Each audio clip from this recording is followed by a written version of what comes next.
Okay. Pardon me while I get this stuff adjusted.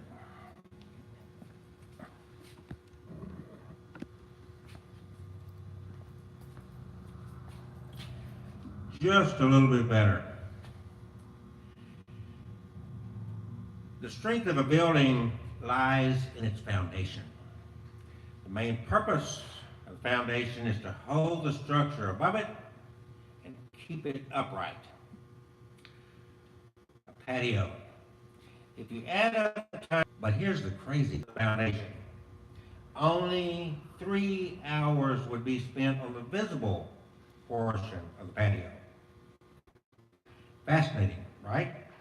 To spend so much time on what's beneath the surface compared to so little on what's actually visible. Have you ever driven by a house being built from the ground up, maybe every day on your way to or from work? You see the ground being broken up, a hole being dug, all sorts of things taking place over a span of time that really visibly look like nothing really happening. Or maybe road construction, or until finally they get to a certain point where it ceases to mushroom and speed up and get done after all this time of just what are the guys doing, all this equipment, this manpower, all this dirt moving and so forth. Massive machines, dozens of people working every day, and it's going on seemingly forever. And the foundation, that is the important part. Paint colors in order to build the retaining wall so that not only like a prayer in school, or we don't have the Ten Commandments posted on enough buildings around. I'm often criticized want to spoil what someone believes or foundation. Of course, we all need our moments of escape. People find their escapes in different ways. Some with sports, some with TV and movies. However, leading others on an escape based upon lies is not building. People refer to it, or it's been referred to in the past, as whitewashed graves. Used to whitewash a fence. It's a cheap way to make it look good, but it's not going to last. This nation was built hands of invaders who discovered this land that led them to then. Add to that what we teach our youth in schools and at home and then even in churches about this foundation. Are we honest about our history? Oh, but most don't even want to talk about it. It's not a subject they want to address at any level. Why does it become so?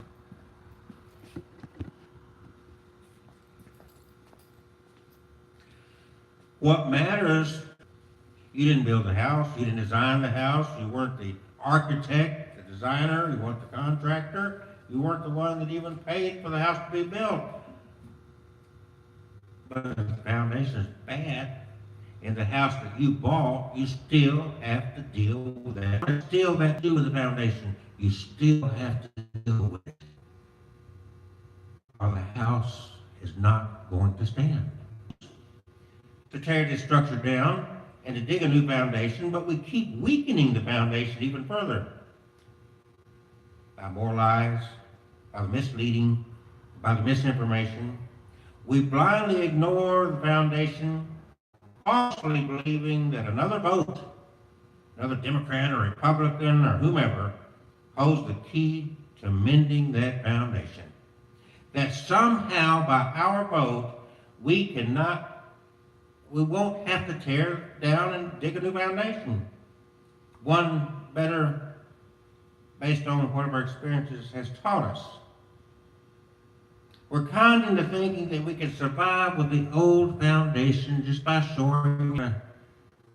We're going to make it look good. This old foundation is the same one that's led us to war after war, 242 years as of now as a nation, and less active shooters, police shooting innocent people, greed. A nation built on consumerism where we think that money is the resolution to all our problems.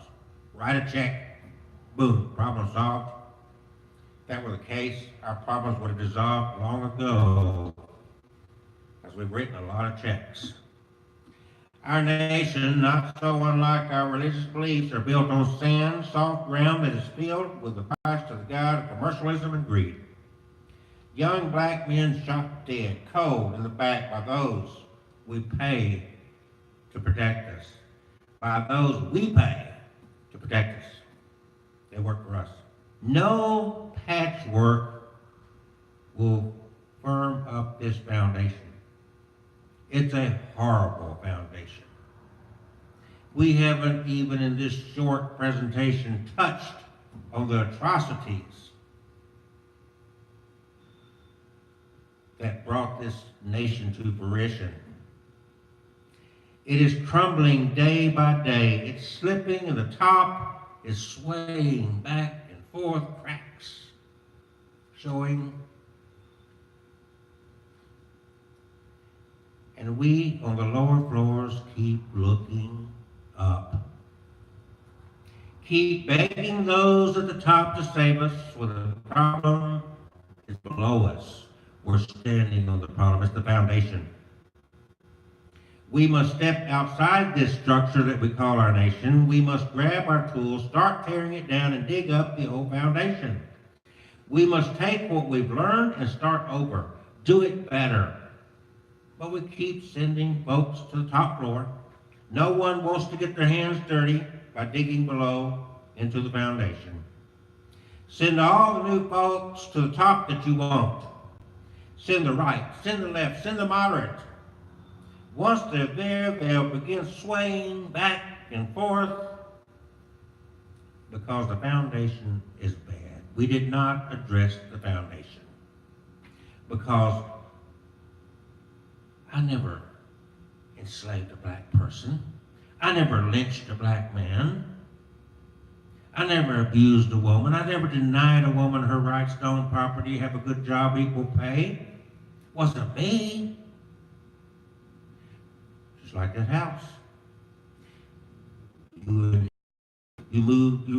reside in the house. You were born in the house. You had nothing to do. It was your grandfather who built the house.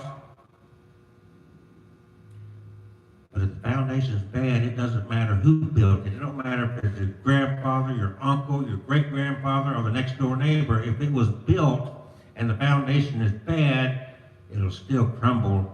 You've got to address the foundation. It cannot escape it. Because our institution of government and religion was built on sandy soil of lies and deceit, and we all thought that those little cracks of lies and fantasy would not weaken the entire structure.